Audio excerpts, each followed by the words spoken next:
Γεια σας, ονομαζόμαστε Ειρήνη Ζαχαρίου. Στέλλα Κυριακού. Και Βανθιά Χρυσοστόμου. Είμαστε τέταρτες φοιτητρίες στο τμήμα Νοσηλευτικής του Τεχνολογικού Πανεπιστημίου Κύπρου. Στα πλαίσια του μαθήματος μονάδων εντατικής θεραπείας, μας έχει ανατεθεί να περιγράψουμε μια διαδικασία η οποία γίνεται στις μονάδες εντατικής θεραπείας. Και εμείς έχουμε επιλέξει τη διαδικασία της περικαρδιοκέντησης.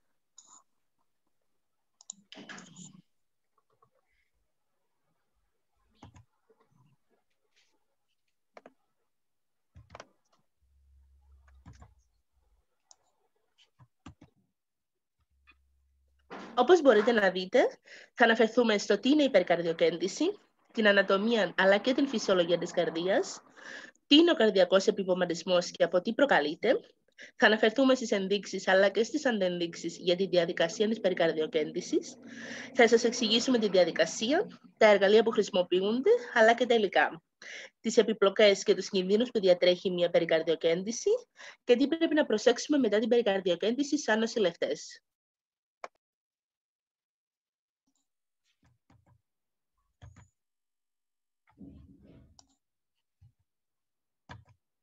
Αρχικά να δούμε τι είναι η περικαρδιοκέντηση αναφορικά. Είναι ο ιατρικός όρος που χρησιμοποιείται για τη διαδικασία που γίνεται για την αφαίρεση υγρού από τον περικαρδιακό σάκο με τη βοήθεια μιας ειδικής βελόνας.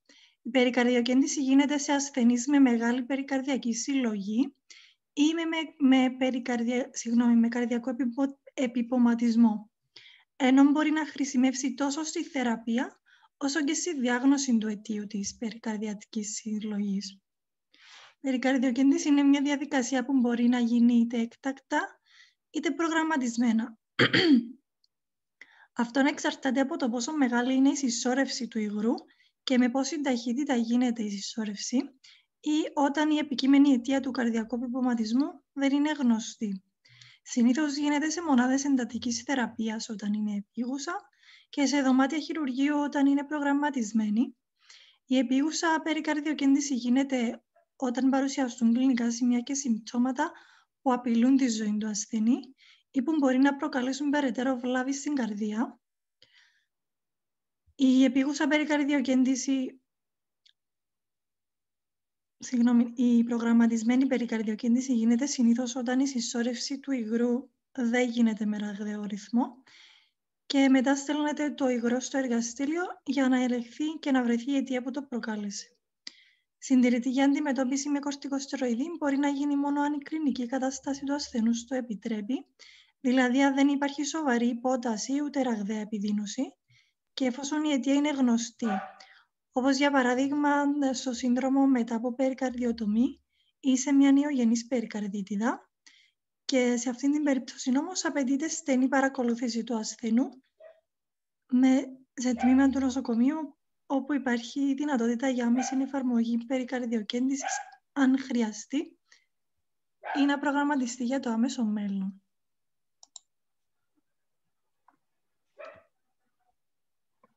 Αρχικά να πούμε μερικά λόγια για την ανατομία και τη φυσιολογία της καρδιάς. Η καρδία είναι ένα αγκυλόμυωδες όργανο μεγέθους περίπου όπως μια γροθιά με βάρος σε έναν ενήλικα 250 με 350 γραμμάρια και βρίσκεται στη θωρακική του ιότητα και ανήκει στα όργανα του μεσοπνευμόνιου χώρου. Την καρδία την απαρτίζουν τα εξής τμήματα. Διατηρείται σε 4 μέρη, τους 2 κόλπους, δεξιό και αριστερό, και τις 2 κοιλίες, δεξιά και αριστερή. Οι κόλποι βρίσκονται στο άνω μέρος της καρδίας και χωρίζονται μεταξύ τους με το μεσοκολπικό διάφραγμα, ενώ οι κοιλίες βρίσκονται στο κάτω τμήμα της καρδίας και χωρίζονται μεταξύ τους με το μεσοκυλιακό διάφραγμα, το οποίο είναι και παχύτερο. Τα διαφράγματα αυτά αποτρέπουν την επικοινωνία μεταξύ αριστερής και δεξιάς καρδίας. Η καρδία λειτουργεί ως αντλία που δέχεται το αίμα που προέρχεται από τις φλέβες και το οθεί προς τις αρτηρίες. Έχει ως κύρια λειτουργία την παροχή οξυγονωμένου αίματος στους ιστούς και την απομάκρυνση του μη οξυγονωμένου αίματος από αυτούς. Για να επιτελεστεί αυτό το έργο, υπάρχουν 2 είδη κυκλοφορίας. Η μεγάλη ή συστηματική κυκλοφορία που γίνεται μεταφορά του αίματος από την καρδία σε ολόκληρο το σώμα και η μικρή πνευμονική κυκλοφορία που γίνεται η μεταφορά του αίματος από την καρδία στους πνεύμονες και ξανά στην καρδία για να οξυγονωθεί και να καταλήξει στους ιστούς όλου του σώματος. Τέλος, υπάρχει και η στεφανική κυκλοφορία που είναι αυτή που τροφοδοτεί την καρδία. Οι κυκλοφορίες λειτουργούν παράλληλα, όπου γίνεται η εξόφυση του αίματος από τους κόλπους της κοιλίας μέσω των βαλβιδών και καταλήγουν ανάλογα στην άνω και κάτω κελίφρεβα και στην αορτή. Κυρίως όμως, η λειτουργία της καρδίας γίνεται υπό συντονισμό των εσωτερικών βηματοδών, όπου συνεργάζονται με τη βοήθεια των κυττάρων της καρδίας, εκτελώντας τις όσεις της. Ο βηματοδότης της καρδίας ονομάζεται φλεβόκομβος και ο φλεβόκομβος βρίσκεται δεξιά στο τείχομα του κόλπου. Μεταφέρει τις καρδιακές όσεις από τους κόλπους προς τις κοιλίες μέσω του κορποκιλιακού κόμβου και στη συνέχεια στις ίνες Purkinje. Το τείχομα της καρδίας αποτελείται από 3 στρώματα. Από μέσα προς τα έξω βρίσκεται το ενδοκάρδιο, το μυοκάρδιο και τέλος το περικάρδιο. Το περικάρδιο είναι ένας ορογόνος ημένας που την περιβάλλει εξωτερικά και τη συγκρατεί στη θέση της. Αποτελείται από 2 πέταλα, το επικάρδιο και το τειχοματικό, και ανάμεσα σε αυτά τα 2 πέταλα υπάρχει μικρή ποσότητα ορώδες υγρού για να προστατεύσει την καρδία από την τρύπη κατά τις περιστροφικές κινήσεις που κάνει. Στις περιπτώσεις όπου απαιτείται περικαρδιοκέντηση, όπως για παράδειγμα στον καρδιακό επιπλωματισμό, αυτό που συμβαίνει στη φυσιολογία της καρδίας, συγκεκριμένα του περικαρδίου, είναι η συσσόρευση περισσότερου υγρού ή αίματος ή και αέρα από το φυσιολογικό που έχει ανάμεσα στα 2 πέταλα του περικαρδίου. Τι είναι όμως ο καρδιακός επιπωματισμός? Η καρδία συμπιέζεται λόγω της συλλογής του περικαρδιακού υγρού, που είναι πολύ μεγάλη ή μέτρια ή μεγάλη με ταχεία συσσόρευση του υγρού και έχει ως συνέπεια την μεγάλη άνοδο της ενδοπερικαρδιακής πίεσης που εμποδίζει την διαστολική πλήρωση των κοιλιών. Η ταχεία και η απότομη εμφάνιση του επιπωματισμού συνήθως οφείλεται σε ενδοπερικαρδιακή αιμορραγία από θωρακικό τραύμα, διαχωρισμό της αορτής ή μετά από καρδιοθωρακοχειρουργική επέμβαση. Σε άλλες περιπτώσεις, η εμφάνιση είναι πιο βραδία, όπως είναι για παράδειγμα οι ασθενείς με σοβαρή νευρική ανεπάρκεια, όπως είναι η ουρεμία, ή κακοήθη νοσήματα. Τα κύρια κλινικά σημεία και συμπτώματα είναι η ραγδαία επιδείνωση του ασθενή με σημαντική ελάττωση της αρτηριακής πίεσης, η διάταση των σφαγίτιδων φλεβών και η βήθη καρδιακή τόνη. Αυτά τα 3 μαζί είναι γνωστά ως η τριάδα του Μπεκ και συχνά παρουσιάζεται και ταχυκαρδία. Επίσης, σε μια ακτινογραφία θώρακος συχνά διαπιστώνεται μεγαλοκαρδία, με την καρδιακή σκιά να τείνει να παίρνει σφαιρικό σχήμα και να απουσιάζουν σημεία πνευμονικής συμφόρησης. Σε ένα ηλεκτροκαρδιογράφημα μπορεί να δείχνει χαμηλή δυναμική ή και εναλλαγή του ηλεκτρικού άξονα των QRS. Χαρακτηριστικό έβριμα είναι ο παράδοξος σφυγμός, ο οποίος εμφανίζεται σε 90% των ασθενών με καρδιακό επιβωματισμό, αλλά μπορεί να εμφανιστεί και σε άλλες καταστάσεις, όπως είναι η χρόνια αποπρακτική πνευμονοπάθεια, η συμπιεστική περικαρδίτιδα, έμφραγμα δεξιάς κοιλίας ή σε πνευμονική εμβολή. Γι' αυτό και πρέπει να γίνεται διαφορική διάγνωση.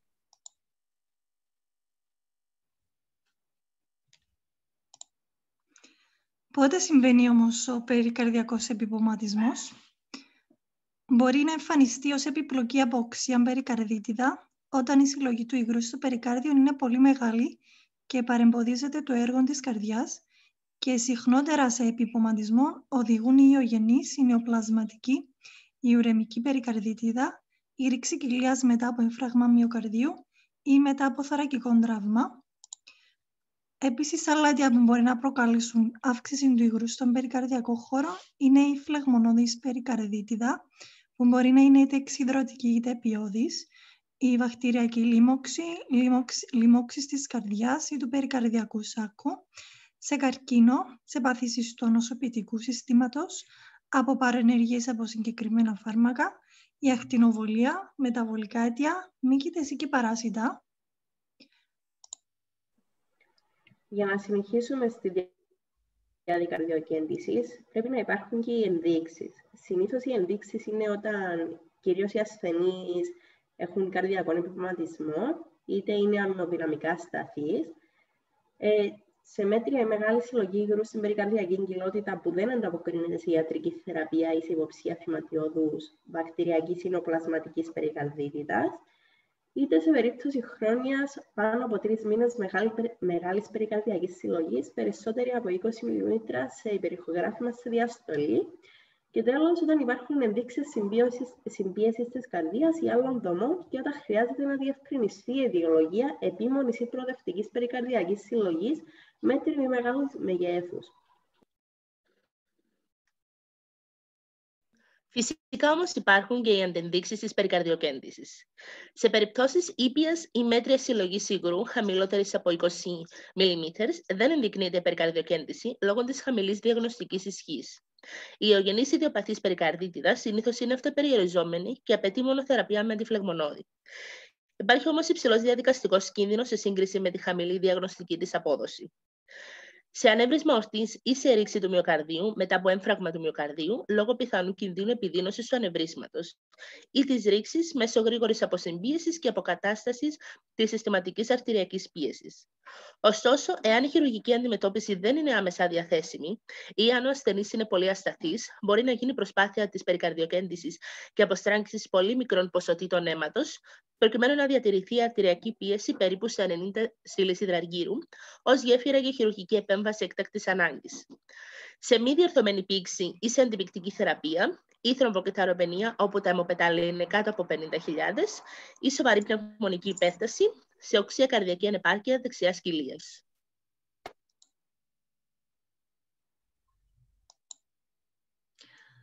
Όσον αφορά τη διαδικασία της περικαρδιοκέντησης, να πούμε ότι υπάρχουν διάφορες μέθοδοι που μπορεί να γίνει. Υπάρχει τυφλή μέθοδος, υπάρχει η μέθοδος με ηλεκτροκαρδιογραφική καθοδήγηση, μέθοδος με υπερηχογραφική καθοδήγηση, η μέθοδος με ακτινοσκοπική καθοδήγηση και η καθοδήγηση με αξονική τομογραφία. Εμείς επιλέξαμε να περιγράψουμε τη διαδικασία που είναι καθοδηγούμενη με την υπερηχογραφική μέθοδο περικαρδιοκέντησης. Αρχικά να δούμε όμως τα υλικά και τα εργαλεία που χρησιμοποιούνται για την διαδικασία αυτή.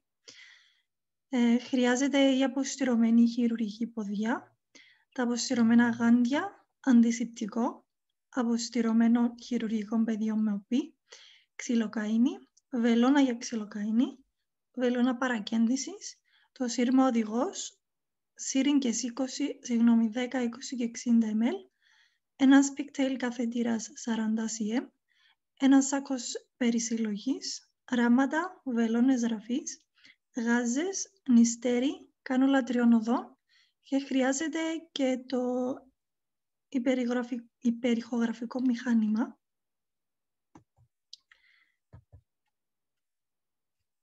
Η περικαρδιοκίνηση γίνεται με τον ασθενή σε ημικαθιστή θέση, με τον κορμό να σχηματίζει γωνία 30 με 45 μοίρες, με το οριζόντιο επίπεδο. Αυτή η θέση έχει ως σκοπό τη λίμναση του υγρού προς το κατώτερο μέρος της περικαρδιακής κοιλότητας. Η θέση της παρακέντησης που προτιμάται συνήθως είναι η κάτω αριστερά από την ξυφοειδή απόφυση. Γίνεται δηλαδή υποξυφοειδική προσπέλαση και αυτό γίνεται για αποφυγή ντρώσης της εσωμαστικής αρτηρίας και χρησιμοποιείται άσηπτη τεχνική σε όλη τη διάρκεια της διαδικασίας. Η διαδικασία ξεκινάει με τον καθαρισμό, την αποστήρωση της περιοχής στο θώρακα, όπου θα γίνει η εισχώρηση της βελόνας. Αρχικά γίνεται διήθηση με ξυλοκαΐνη στη θωρακική περιοχή παρακέντησης με τη χρήση μιας λεπτής βελόνας και στη συνέχεια με τη βελόνα παρακέντησης ο ειδικός παρακεντά στη θέση που προαναφέρθηκε και προωθεί αργά τη βελόνα με κατεύθυνση προς τον αριστερό ώμο του ασθενούς με ταυτόχρονη συνεχή αναρρόφηση με τη σύριγγα. Η πρόθεση της βελόνας σταματά μόλις φανεί ότι απορροφήθηκε περικαρδιακό υγρό στη σύριγγα και όταν επιβεβαιωθεί σε ταυτόχρονη υπερηχογραφική παρακολούθηση η θέση της βελόνας εντός του περικαρδιακού χώρου. Όταν διαπιστωθεί ότι η βελόνα είναι μέσα στον περικαρδιακό χώρο, ο ειδικός κρατάει τη βελόνα σταθερή και εισάγει μέσα από αυτή με ήπιες κινήσεις σύρμα οδηγό με το κυρτόν άκρο του που έχει σχήμα J. Το σύρμα είναι καλύτερα να εισάγεται με υπερηχογραφικό έλεγχο. Μετά την εισαγωγή του σύρματος αφαιρείται η βελόνα. Στο δέρμα, στη θέση εισόδου του σύρματος, ο ειδικός κάνει μια μικρή τομή με νηστέρι και πάνω από το σύρμα προωθείται στην περικαρδιακή κοιλότητα ένας καθετήρας παροχέτευσης. Το σύρμα αφαιρείται και ο καθετήρας συνδέεται με σύριγγα για λήψη δείγματος για το εργαστήριο και στη συνέχεια αφαιρείται η σύριγγα και συνδέεται ο καθετήρας με σάκο περισυλλογής του υγρού. Ο καθετήρας σταθεροποιείται με ράμα και τοποθετείται γάζα. Έπειτα ο καθεντήρας μπορεί να αφαιρεθεί μετά από 24 με 48 ώρες. Κατά τη διαδικασία, οι νοσηλευτές φροντίζουν να κάνουν τις απαραίτητες ενέργειες για να συνδεθεί ο ασθενής με τα μηχανήματα παρακολούθησης, ούτως ώστε να παρακολουθούνται τα ζωτικά του σημεία και η γενική του κατάσταση. Σε αυτό το σημείο θα θέλαμε να σας δείξουμε ένα βίντεο το οποίο εξηγεί τη διαδικασία της περικαρδιοκίνησης σε μια αναπήγωσα κατάσταση, σε έναν ασθενή που χρειαζόταν καρδιοαναπνευστική αναζωογόνηση.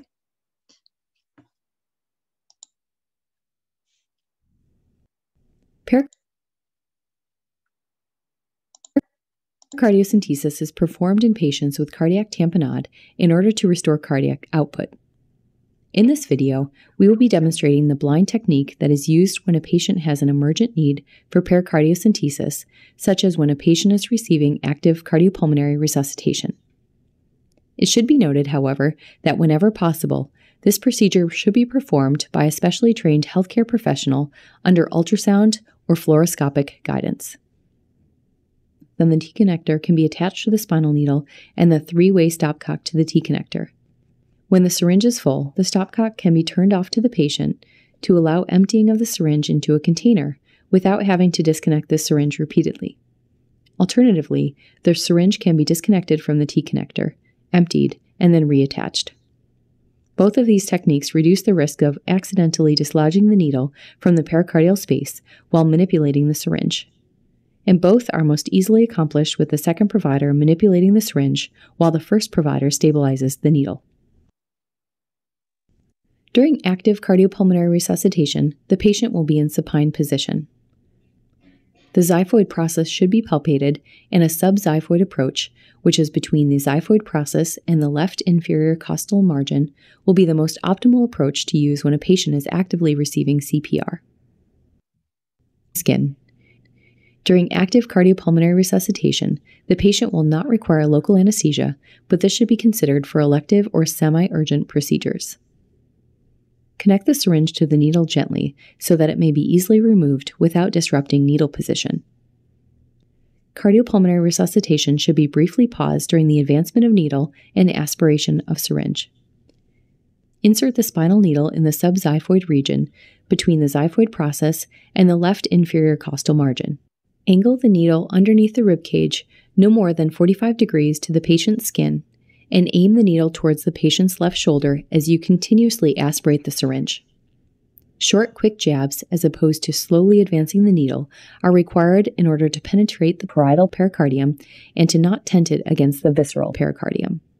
Advance and aspirate the needle until fluid, blood, and/or air is obtained. The distance from the skin to the pericardium is based on body habitus. If no fluid is obtained, withdraw the needle to just underneath the skin and angle the needle more posteriorly, closer to a 45-degree angle, and re-advance the needle while continuously aspirating. Remove and flush the needle after several failed passes. If ultrasound is available, confirm the needle is in the pericardial space and not in the heart with an apical 4-chamber view. Secure the needle at the skin with your other hand to make sure the needle does not move unnecessarily during the procedure. Change to a larger syringe and continue removing fluid.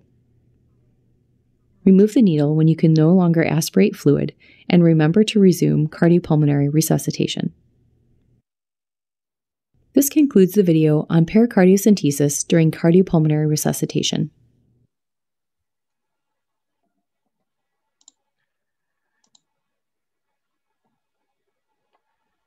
Συνεχίζουμε με τις επιπλοκές της περικαρδιοκίνησης, όπου είναι οι αρρυθμίες, η διάτρηση στεφανίας αρτηρίας, η τρώση αριστερής εσωμαστικής αρτηρίας ή ανεβρίσματος, ο αιμοθώρακας, ο πνευμοθώρακας, το τραύμα στο στομάχι, το ύπαρ, το διάφραγμα ή οποιοδήποτε άλλο όργανο, η ψευδός αρνητική αναρρόφηση, ενδοκαρδιακή ή πλευρητικού υγρού αναρρόφηση και τέλος ο θάνατος.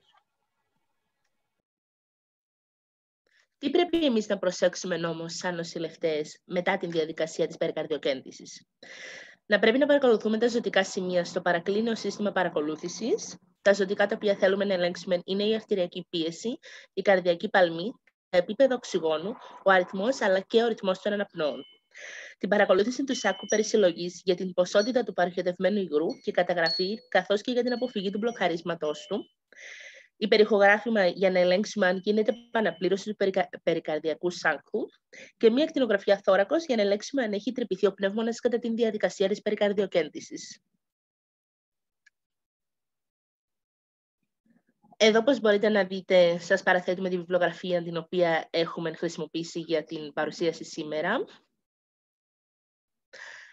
Σας ευχαριστούμε πάρα πολύ που μας παρακολουθήσατε. Εδώ σας αφήνουμε τα email μας για οποιαδήποτε απορία. Θα χαρούμε να μας στείλετε τις απορίες σας. Ευχαριστούμε που μας παρακολουθήσατε. Γεια σας. Γεια σας.